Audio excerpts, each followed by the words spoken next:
the scenario played out, holding that timeout a little bit. After Edelman made the catch with 28 seconds left, you guys had 3 plays after that. Yeah, I feel good about it.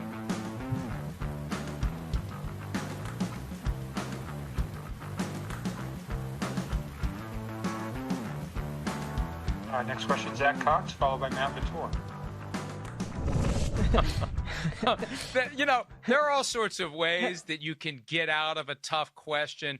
If you truly have the discipline and if you truly have the force of personality to do it, the best option is just sit there. Just sit there and say nothing, and eventually the world will move on. And, it's funny. I give guys like Tom Curran a hard time, the folks in the Patriots press corps, and I could hear it in Mike Reese's voice, that hesitation, that trepidation. It's like walking down the hallway for an audience with the great and powerful Wizard of Oz.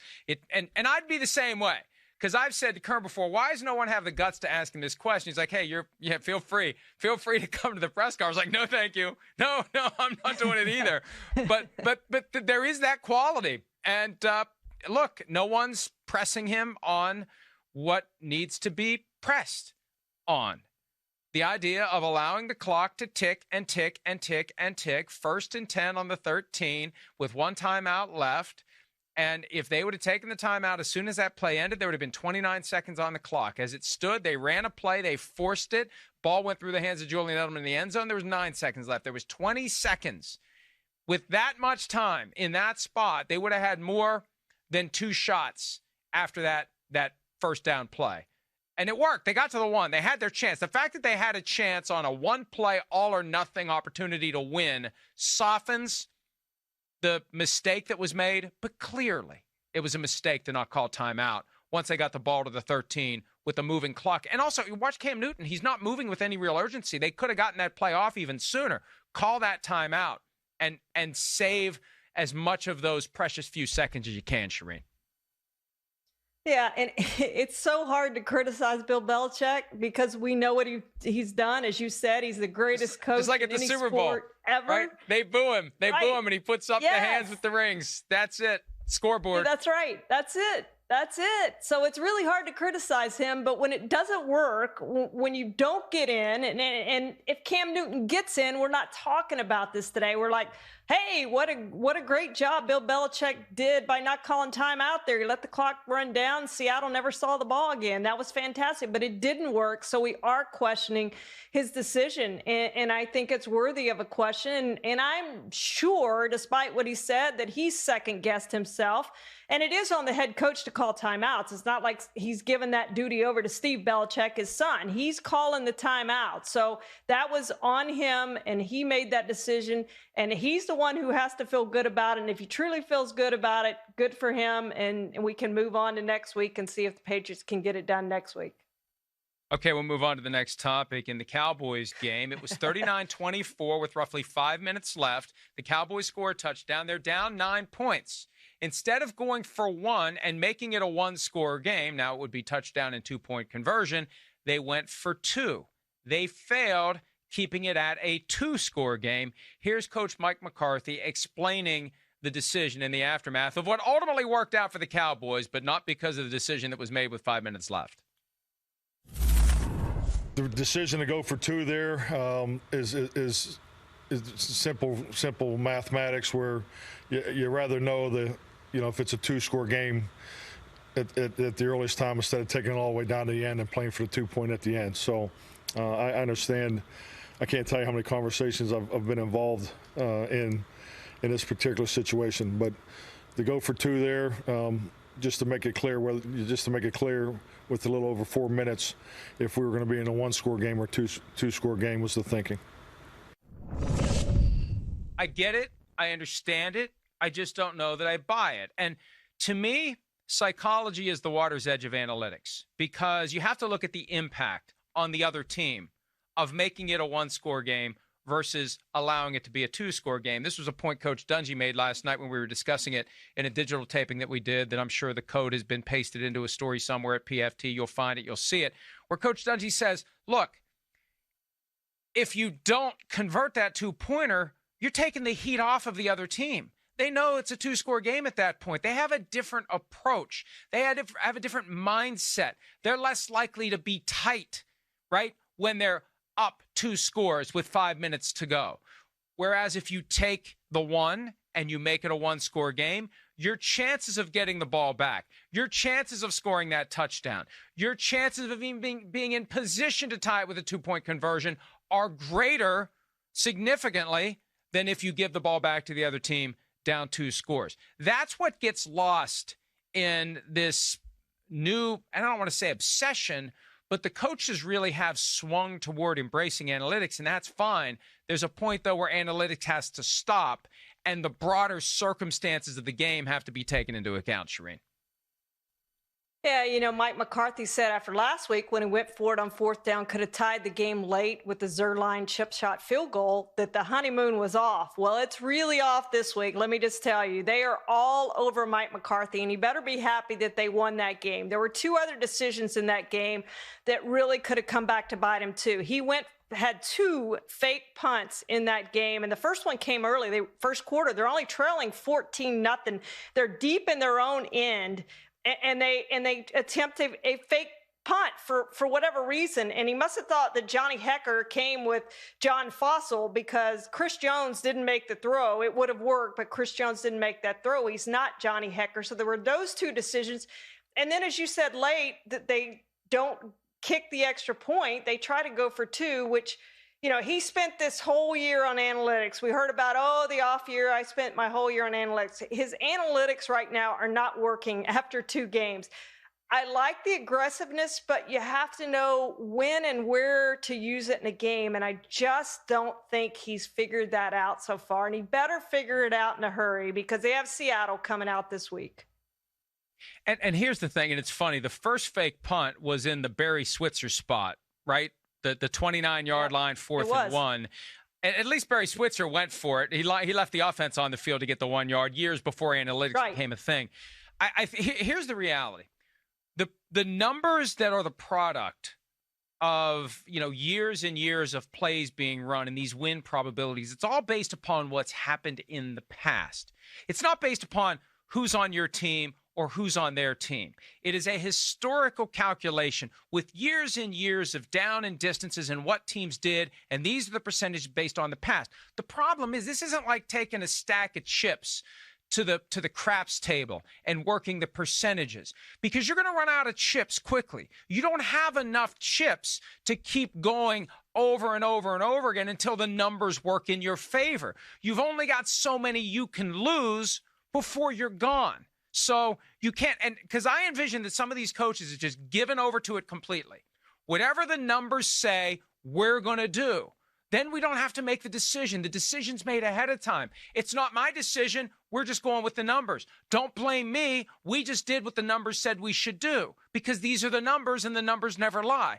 The problem is you don't get enough iterations. You don't get enough bets. You don't get enough opportunities to have it work out your way if too many of the early ones blow up in your face. And now he's going to be skittish about it. He has to be after losing these big bets early in his Cowboys coaching career. So, look, here's the thing. I'm all in, Charean, with the idea of if you're down 14 and you score a touchdown, if they're, depending upon it's got to be at the right time of the game. I'm not saying do it in the first half if you're down 14, but if you're closing in toward the end of the game and you're down 14 and you score, go for 2. Because if you don't make it, you're still down 1 score. If you make it, you can win the game and run away without having to play overtime, especially if you're on the road. It's a genius move. Don't play for overtime, play for the win. I like it. I also like, and Chris Sims doesn't, if you're up 1 and you score a touchdown, I love going for 2. You make it a 2-score game if you convert it. Game over at that point, depending upon when you do it. I just can't get behind this idea of going for 2 when you're down 9, because if you don't make it, you've basically conceded the game. And it's like, hey, we're either going to lose now, we're going to lose later. Let's use our 2-point play. And at least we know, right? At least we know that we're going to have to pull a rabbit out of our butt to try to win this game. Oh, and by the way, they did. but it's just amazing to me. Number one, that they ultimately won. And number two, that McCarthy has just this kind of hair trigger, whatever the computer says is what I'm going to do.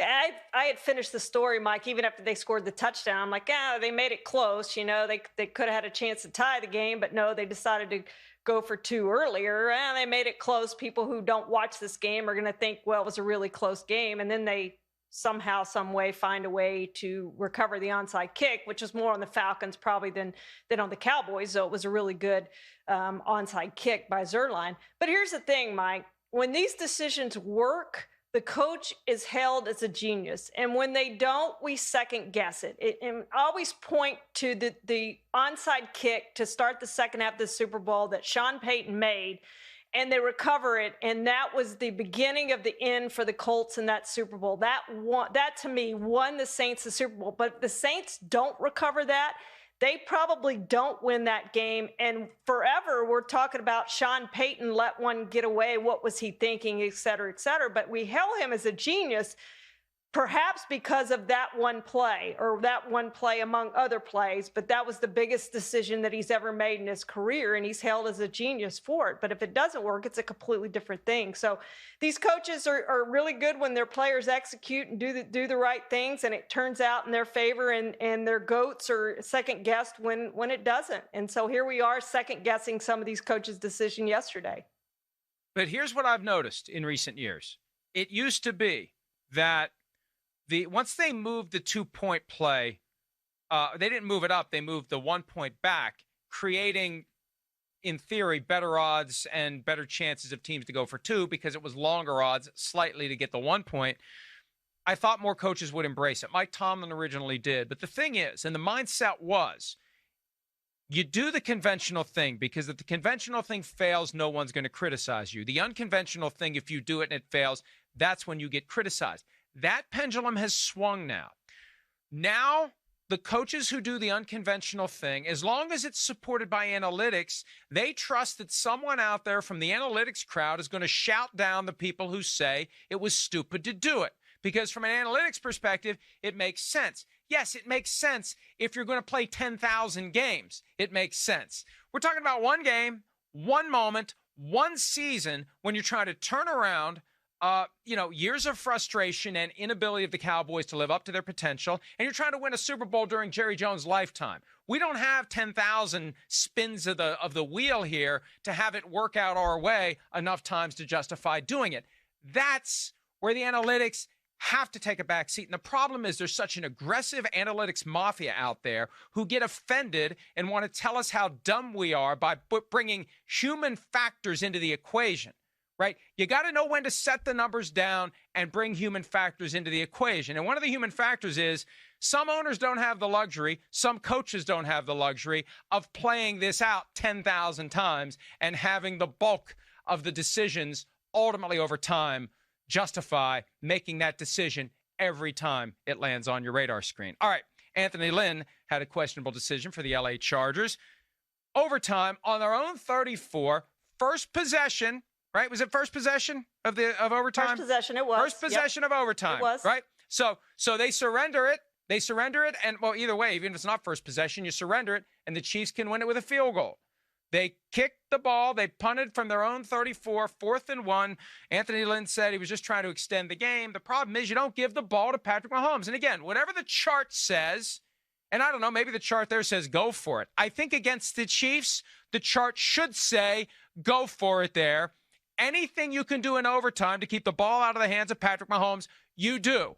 And that's a no-brainer. We saw it in the AFC Championship game a couple of years ago. The best way to beat Patrick Mahomes in overtime is don't let him get on the field, Charean.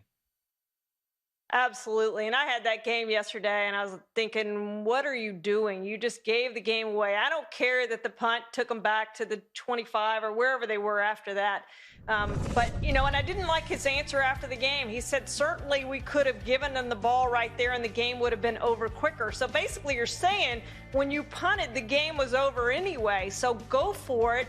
And it was not that long of a 4th down play. You can make that play. You got to trust Justin Herbert. He would have been a hero held after that game if he could have made that play and they had gone down, even to kick a field goal. If the Chiefs had come back and scored a touchdown, you're still talking about Justin Herbert and how great he played. And we still are. He played a great game.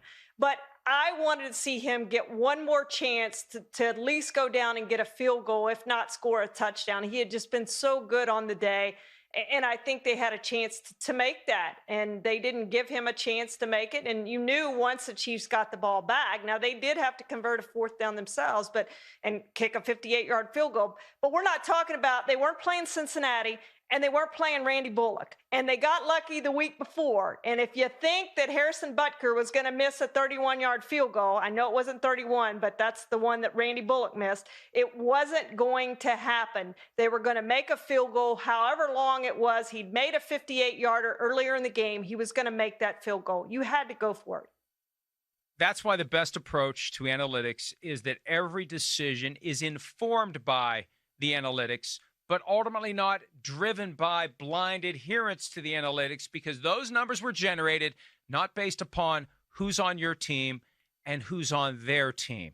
And one week, it may make sense based on who's on their team. And another week, when Patrick Mahomes is the quarterback of the other team, it makes more sense to hold on to the football no matter what your chart, no matter what your 23-year-old MIT whiz is telling you in your ear like John Harbaugh has, no matter what anyone says. That's the job of the coach, to take all of those factors and ultimately make a decision based upon those unique circumstances and that unique time and place.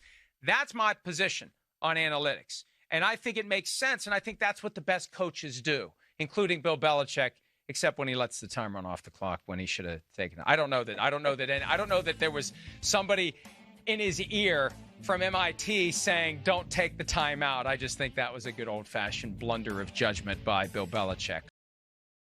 Hi, I'm Mike Tirico, and thanks for watching. Make sure to hit subscribe for the latest news and highlights from NBC Sports.